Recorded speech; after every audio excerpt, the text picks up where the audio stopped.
로이스, 나딘, 스미스. 1940년 9월 12일 출생. 19년간 사형수로 복역. 2001년 12월 4일 사형 집행. 이것은 괴물로 변한 한 어머니에게 내려진 형벌이자 거의 20년간 이어진 한 가족의 고통, 그리고 마침내 정의가 실현된 순간에 대한 이야기입니다. 함께 살펴볼 것입니다. 본 콘텐츠는 폭력적인 요소와 실제 범죄를 다루고 있으므로 시청에 주의를 요합니다. 오늘 우리는 범죄에서 정의에 이르기까지, 잔혹한 행위에서부터 사형 집행실에서의 마지막 순간까지 그 여정을 함께 살펴볼 것입니다. 본 콘텐츠는 폭력적인 요소와 실제 범죄를 다루고 있으므로 시청에 주의를 요합니다. 1982년 7월 4일 미국 전역이 불꽃놀이와 퍼레이드로 독립기념일을 축하하고 있을 때 오클라호마주 시코야 카운티의 한 조용한 구석에서는 끔찍한 악몽이 시작되고 있었습니다. 축제 분위기는 겐스 마을의 외딴 집을 뒤덮은 죽음의 침묵과 완전히 대조되었습니다. 바로 이곳에서 한 젊은 여성의 시신이 발견되었습니다. 피해자는 21세의 신디 르네 베일리로 확인되었습니다. 발견 당시 그녀의 상태는 끔찍한 광경이었으며 범인의 상상할 수 없는 잔혹함을 증명하는 것이었습니다. 그녀는 여러 발의 총상을 입었고 몸에는 격렬한 몸싸움의 흔적이 있었습니다. 하지만 가장 끔찍한 것, 심지어 가장 노련한 수사관들조차 몸서리치게 만든 세부 사항은 목 부위의 상처였는데, 이는 마치 누군가 고의로 그녀의 기관을 짓밟으려 한 듯한 엄청난 힘이 가해졌음을 보여주었습니다. 잔혹한 살인 사건 소식은 작은 마을 겐스를 넘어 빠르게 퍼져나가 지역사회의 충격과 공포의 물결을 일으켰습니다. 이곳 주민들은 서로를 모두 아는 평화로운 삶에 익숙해 있었습니다. 그들 사이에서 이처럼 잔혹한 범죄가 일어난 것은 용납할 수 없는 일이었습니다. 누가 젊은 여성에게 이런 짓을 할 수 있었을까요? 그리고 왜 하필 독립기념일에? 시코야 카운티의 보안관과 수사관들은 여론을 진정시키고 신디 베일리에게 정의를 되찾아주기 위해 가능한 한 빨리 범인을 찾아야 한다는 엄청난 압박에 직면하며 즉시 수사에 착수했습니다. 그들은 가장 작은 조각들부터 시작하여 젊은 여성의 생애 마지막 시간들을 재구성하려 노력했습니다. 신디 베일리의 죽음으로 이어진 범죄의 여정은 분노에 찬 충동적인 행동이 아니었습니다. 그것은 병적인 증오와 유독한 망상에 의해 추진된 치밀하게 계산된 계획의 결과였습니다. 주모자는 다름 아닌 신디의 전 남자친구 그렉 스미스의 어머니인 로이스 나딘 스미스였습니다. 운명의 그날, 로이스는 자신의 아들 그렉과 테레사 베이커라는 또 다른 여성을 자신의 잔혹한 계획에 끌어들였습니다. 첫 단계는 신디를 그녀의 은신처에서 유인해내는 것이었습니다. 그들은 신디가 지역 모텔에 있다는 것을 알고 있었습니다. 세 사람은 차를 몰고 그곳으로 갔습니다. 달콤한 말과 아마도 그렉과의 화해에 대한 거짓 약속으로 그들은 신디가 방을 나와 함께 차에 타도록 설득했습니다. 신디는 아마도 자신의 관계에 대한 약간의 희망을 여전히 가지고 있었거나 아니면 단순히 기다리고 있는 끔찍한 음모를 예상하지 못하고 덫에 걸렸습니다. 그 차는 그녀를 안전한 곳으로 데려가지 않았습니다. 그것은 오클라호마 시골의 한적한 길을 질주하며 사형장으로 선택된 겐스의 외딴 집으로 향했습니다. 차 문이 닫혔을 때 신디는 아마도 자신의 치명적인 실수를 깨달았을 것입니다. 차 안의 공기는 적대감으로 가득 차 있었습니다. 그 집에서 진정한 악몽이 시작되었습니다. 로이스 스미스는 더 이상 자신의 진짜 얼굴을 숨기지 않고 손을 쓰기 전에 말로 신디를 고문하고 학대했습니다. 그녀는 젊은 여성을 모욕하고 아들의 삶의 모든 문제에 대해 그녀를 비난했습니다. 그리고 폭력은 격화되었습니다. 어머니의 지시에 따라 그렉 스미스는 신디를 단단히 붙잡았습니다. 로이스는 권총을 꺼냈습니다. 첫 번째 총성이 울려 퍼지며 침묵을 깼습니다. 하지만 잔혹함은 거기서 멈추지 않았습니다. 믿을 수 없을 정도로 야만적인 행동으로 신디를 쏜 후 로이스는 죽어가는 피해자의 목 위로 뛰어올랐습니다. 그리고 그녀가 자신의 온 체중을 이용해 젊은 여성의 생명을 짓밟는 동안 그녀의 아들 그렉은 옆에 서서 침착하게 총알을 재장전했습니다. 그것은 순수한 악의 이미지였으며 한 사람의 생명을 파괴하는 데 있어 어머니와 아들의 병적인 협력이었습니다. 그들은 단지 신디를 죽이고 싶었던 것이 아니었습니다. 그들은 그녀를 파괴하고 최대한의 고통을 가하고 싶었습니다. 신디가 죽었다고 확신한 후 그들은 시골의 외딴 곳에 자신들의 범죄가 묻힐 것이라 믿고 그녀의 시신을 그곳에 버렸습니다. 하지만 그들은 틀렸습니다. 그들의 극도의 잔혹함이 바로 가장 큰 실수였는데 그것은 지울 수 없는 흔적을 남겼고 수사관들이 어떤 대가를 치르더라도 진실을 밝히도록 만들었기 때문입니다. 로이스 나딘 스미스는 악마로 태어나지 않았습니다. 그녀는 오클라호마에서 비교적 평범한 배경을 가지고 있었습니다. 그러나 그녀의 삶은 평탄하지 않았습니다. 지인들은 로이스를 강한 성격, 심지어 독단적이며 특히 아들 그렉에 대해 과도하게 통제하려는 경향이 있는 여성으로 묘사했습니다. 모자 관계는 매우 친밀했지만 건강하지 않은 방식이었습니다. 로이스는 그렉을 단순한 아들이 아니라 자신의 소유물, 자신의 연장선으로 여겼던 것 같습니다. 젊고 아름답고 독립적인 여성인 신디 베일리가 바로 로이스의 표적이 되었습니다. 신디와 그렉 스미스의 관계는 처음에는 다른 젊은 커플들과 같았을 것입니다. 하지만 로이스의 유독한 개입으로 인해 긴장감이 생겼습니다. 로이스는 신디를 외부인, 자신의 소중한 아들을 빼앗으려는 사람으로 여겼습니다. 로이스의 질투와 소유욕은 신디가 그렉을 죽이기 위해 사람을 고용하려 한다는 터무니없는 이야기를 꾸며냈을 때 절정에 달했습니다. 이 비난에 대한 증거는 전혀 없었습니다. 그것은 전적으로 병든 마음의 산물이었습니다. 하지만 로이스에게 그것은 진실이었습니다. 그리고 그 진실은 그녀의 뒤틀린 마음속에서 신디를 영원히 제거할 구실과 정당성을 부여했습니다. 로이스 스미스의 범죄는 탐욕이나 충동에서 비롯된 것이 아니라 통제와 치명적인 증오로 변질된 사랑에서 비롯되었습니다. 이 이야기의 어둠 속에서 우리는 억울하게 꺼져버린 빛을 잊어서는 안 됩니다. 신디 르네 베일리는 단지 사건 파일 속의 이름이 아닙니다.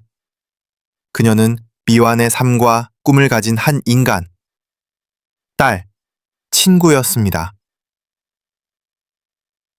21세의 나이에 신디는 인생의 문턱에 서 있었습니다.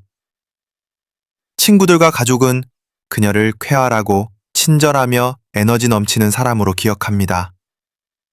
그녀는 밝은 미소와 따뜻한 마음을 가졌습니다.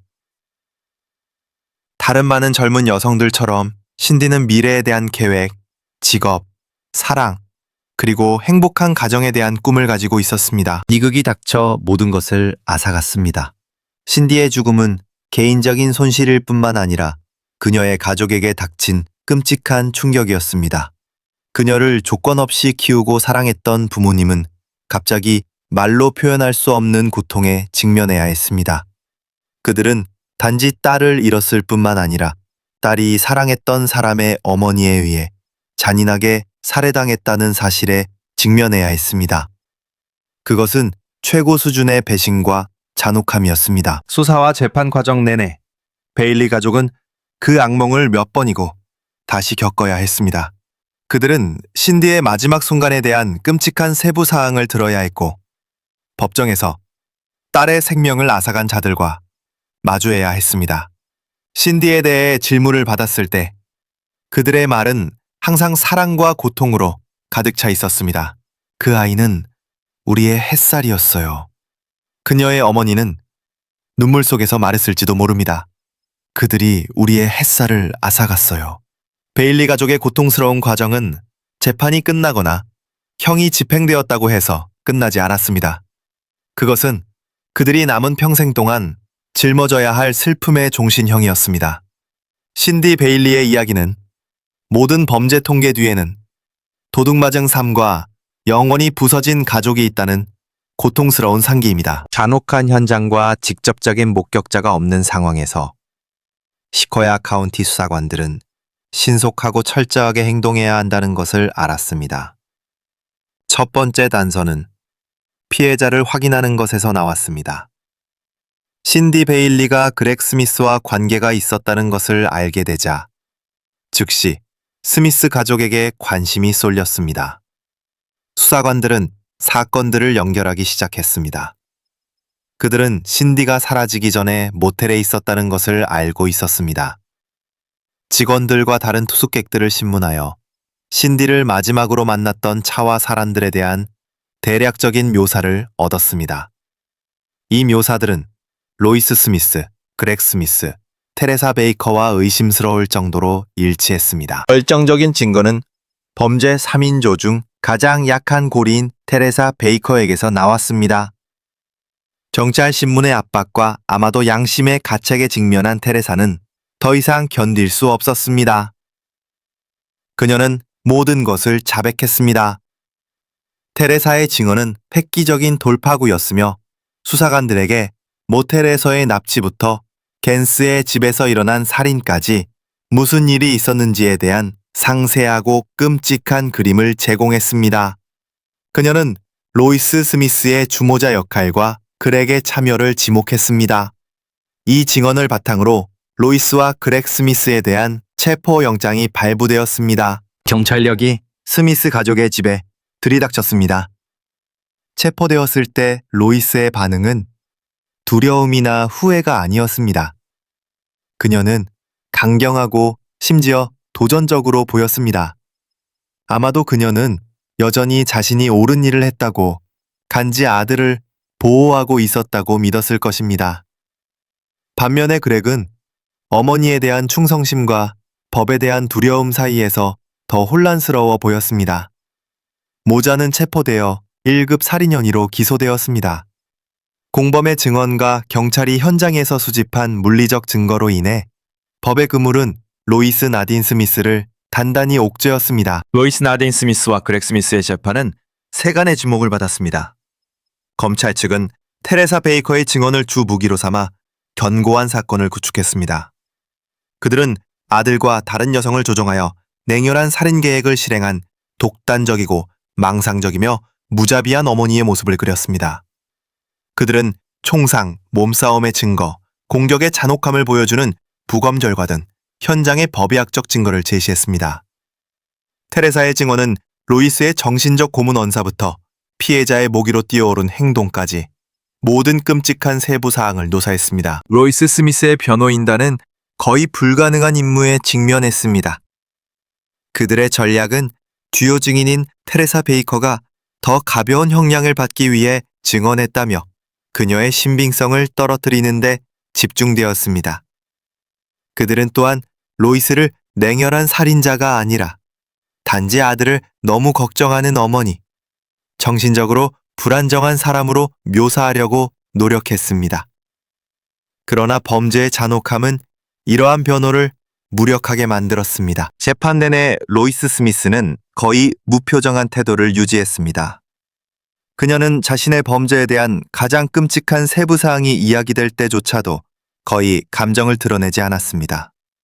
그녀의 증언은 만약 있었다면 모순으로 가득 차 있었고 신디가 위협적인 존재였다는 망상적인 믿음을 계속해서 주장했습니다. 이러한 태도는 배심원단 앞에서 그녀에게 아무런 도움이 되지 않았습니다. 모든 증거와 증언을 검토한 후 배심원단은 평결을 내리는데 오랜 시간이 걸리지 않았습니다. 로이스 나딘 스미스는 1급 살인 혐의로 유죄 판결을 받았습니다.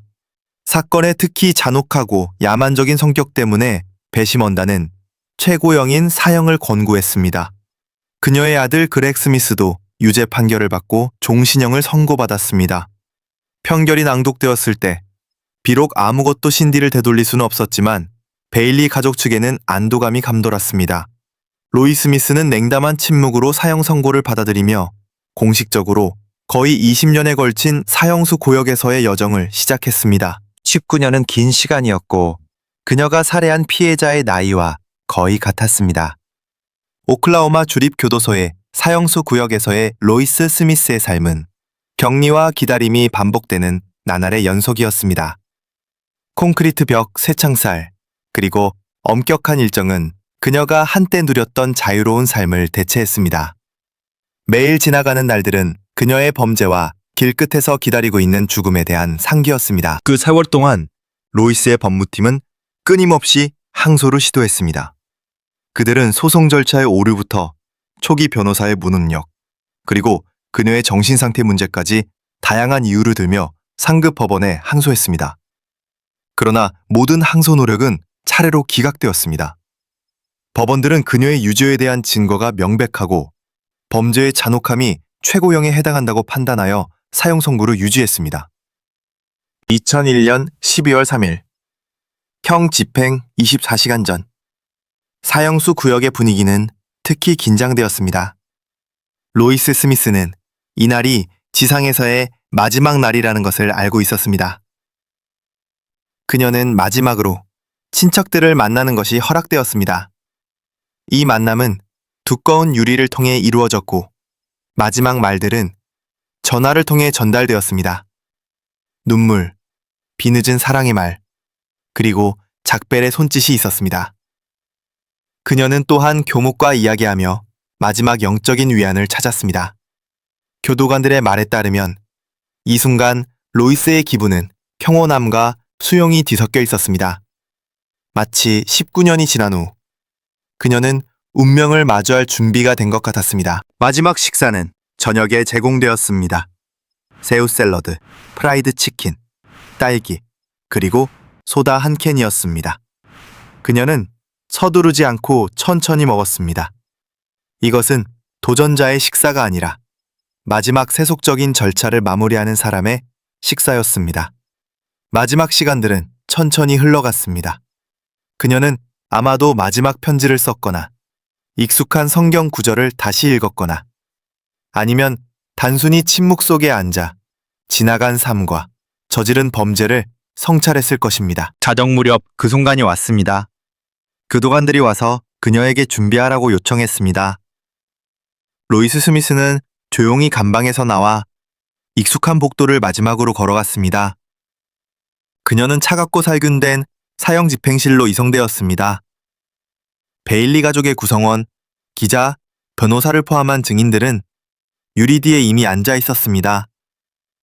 그들은 그녀가 의료진의 도움을 받아 사형 집행 침대에 눕혀지고 가죽끈으로 묶이는 것을 지켜보았습니다. 로이스 나딘 스미스의 마지막 말은 분명하게 울려 퍼졌습니다.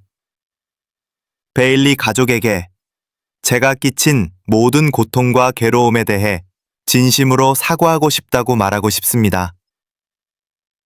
이제 저는 주님께로 돌아갈 것입니다. 그녀의 말에는 19년 전의 잔혹한 행동과는 극명한 대조를 이루는 후회와 신앙이 담겨 있었습니다. 목격자들, 특히 피해자 가족에게 이 말들은 약간의 평화를 가져다 주었을 수도 있고 혹은 결코 충분하지 않았을 수도 있습니다. 그녀가 말을 마치자마자 사형 집행 절차가 시작되었습니다. 엄숙하고 냉정하게 의료진은 이미 설치된 정맥 주사를 통해 독극물을 주입하기 시작했습니다. 로이스의 몸이 가볍게 경련을 일으키다가 점차 움직이지 않게 되었습니다. 몇 분 후 의사가 들어와 생명 징후를 확인했고 2001년 12월 4일 오전 22시 18분 로이스 나딘 스미스는 사망 선고를 받았습니다. 그녀의 죽음으로 오클라호마 범죄사의 어두운 한 장이 공식적으로 막을 내렸습니다. 법의 절차에 따라 정의가 실현되었습니다. 화형 집행실의 커튼이 내려진 후 베일리 가족의 대표가 성명을 발표했습니다. 그들은 마침내 신디를 위한 정의가 실현된 것에 대해 안도감을 표했습니다. 그들은 이것이 딸을 되돌릴 수는 없지만 그들의 삶에서 가장 고통스러운 장을 마감하는 느낌을 준다고 말했습니다. 그들은 더 이상 범죄를 저지른 자의 존재에 시달리지 않고 진정한 치유 과정을 시작할 수 있게 되었습니다. 로이스 나딘 스미스의 죽음은 축하가 아니라 문명 사회에서 잔혹한 행위는 용납될 수 없다는 것을 확인하는 것이었습니다. 그것은 19년 만에 마침내 신디 베일리를 위한 정의가 완성되었다는 마지막 메시지였습니다.